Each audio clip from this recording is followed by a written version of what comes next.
A white neighbor called the cops on a black woman for swimming in the pool just when he thought he was about to watch her get dragged away in cuffs. But then she drops a shocking bombshell, and the way she delivers karma will leave you speechless. Stay tuned.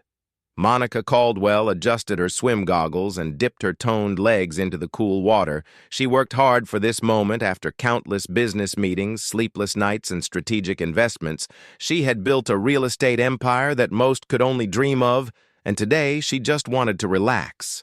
But peace was never guaranteed for people who looked like her from the corner of her eye. Monica noticed movement on the second-floor balcony of the nearest condo unit. A man, old, white, and stiff as a board, stood with a scowl on his wrinkled face. His arms were folded, his mouth pursed like he had swallowed something sour. She knew the type. Monica sighed. She had dealt with men like him her whole life. Wait a second. Tell us where you're watching from in the comments, and don't forget to subscribe for more powerful stories like this, the ones who saw her skin before they saw her worth here. We go, she muttered to herself. The man disappeared inside his condo. A moment later, Monica heard a door slam, then heavy footsteps marched toward the pool area. Hey! Hey! She turned, her expression blank. The man stormed up, his red Hawaiian shirt flapping against his potbelly. His sandals slapped against the pavement as he pointed a crooked finger at her. "You're not supposed to be here," he barked. "This is a private pool for residents only." Monica adjusted her goggles and tilted her head. "Excuse me, you heard me?" The man sneered. "You people always try to sneak in where you don't belong. This ain't a public park." Monica exhaled slowly, her patience thinning. "And who exactly are you?" "Franklin Turner," he huffed. "Been living here for 20 years. I know every single resident in this community, and I sure as hell don't know you."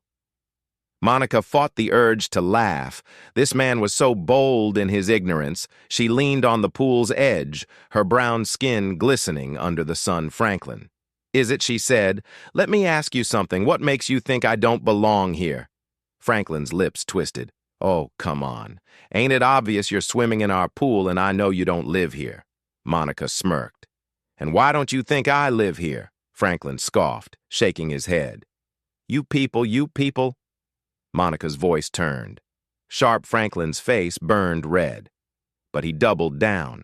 "Yeah, you people are always causing trouble, sneaking into places where you got no business being. I bet you climbed the fence." Monica chuckled. The audacity. She reached for her phone, but before she could unlock it, Franklin pulled his out first. "That's it. I'm calling the cops." Monica raised an eyebrow. "Calling the cops for what? For trespassing." "You don't belong here, lady. I'm sick of people like you thinking you can do whatever you want, not on my watch." Monica sighed. "Franklin." "Nope, too late." Franklin pressed the call button as the line rang. Monica's jaw clenched. This was how it always started. A white man with a fragile ego, a false accusation, and a phone call that could turn deadly. Would they believe her? Or would they believe the old white man in the Hawaiian shirt? The tension in the air thickened as Franklin loudly spoke into his phone. "Yes, I'm at Oak D Estates. There's a woman, yes, a black woman, trespassing in our pool. She refuses to leave." Monica clenched her fists underwater. It wasn't just the call that made her angry. It was the way Franklin emphasized the word black, like it alone was proof of a crime. Within minutes, the sound of screeching tires cut through the air. A black and white police SUV sped into the parking lot. Two uniformed officers stepped out, one stocky and bald, the other tall and lean. Both were white.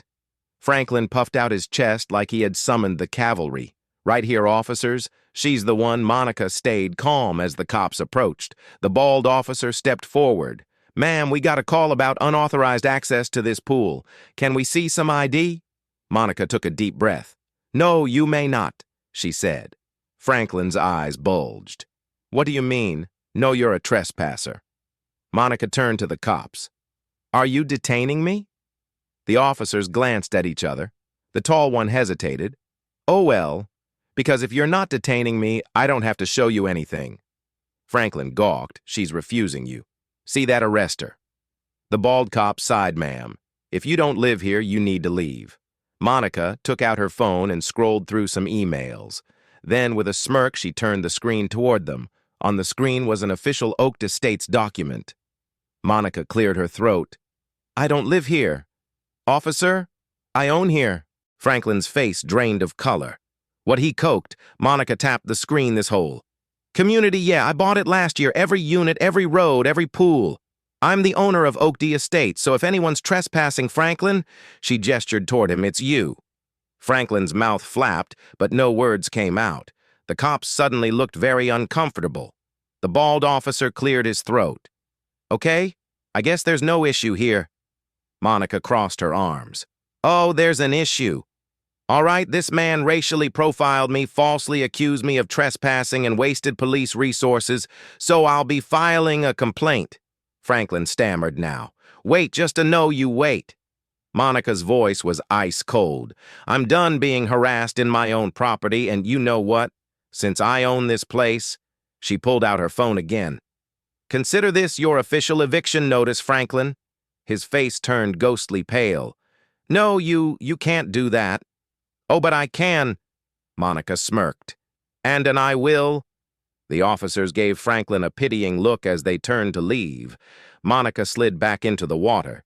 Letting the coolness wash away the heat of the moment, karma had arrived, and it had her name on it. The afternoon heat bore down on Oak Estates, but the fire burning inside Franklin Turner was far worse. He stood, frozen, his fingers twitching, his breath coming in sharp, angry bursts. Monica Caldwell, this black woman, had just humiliated him in front of the police, but worse than that she had something he never could have imagined. "Power, you can't evict me." Franklin stammered, his voice shaky.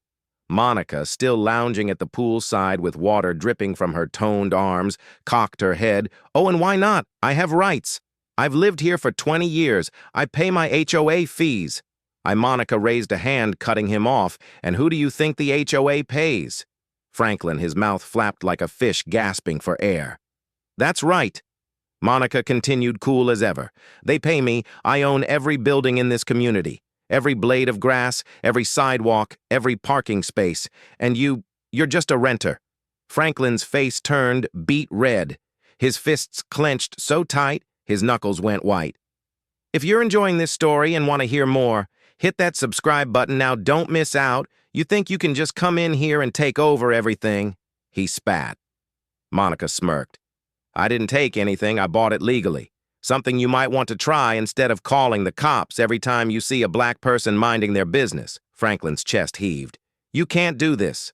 I'll fight it. I'll get a lawyer." Monica nodded. "Go ahead. I am a lawyer." Franklin staggered back like he had been punched. His lips trembled, but no words came out. Monica stood up, stretching her arms as she dried herself off with a towel. "Oh, and just so you know, your lease was already up for renewal.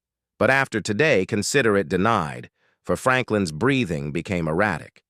"No, you can't. I've lived here for 20 years. My whole life is here."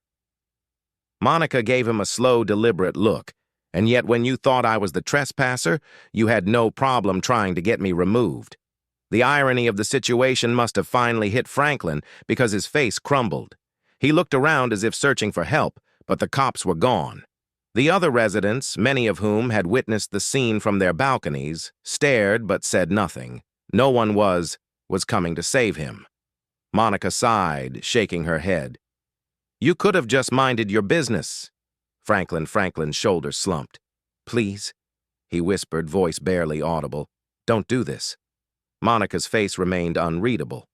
"I don't reward racists with second chances." Tears welled in Franklin's eyes, but Monica didn't care.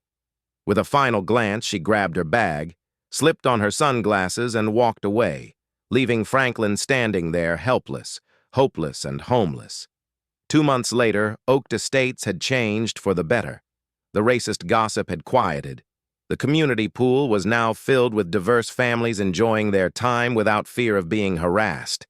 And as for Franklin Turner, his condo had been renovated and leased to a young black couple, a doctor and a tech entrepreneur. Monica sat at the poolside one evening, sipping her iced tea as she watched them move, and the poetic justice of it all made her smile. Karma had done its job, and Monica, she was just getting started. If you love this story, hit that subscribe button now. More gripping, eye-opening stories are coming your way. Don't miss out.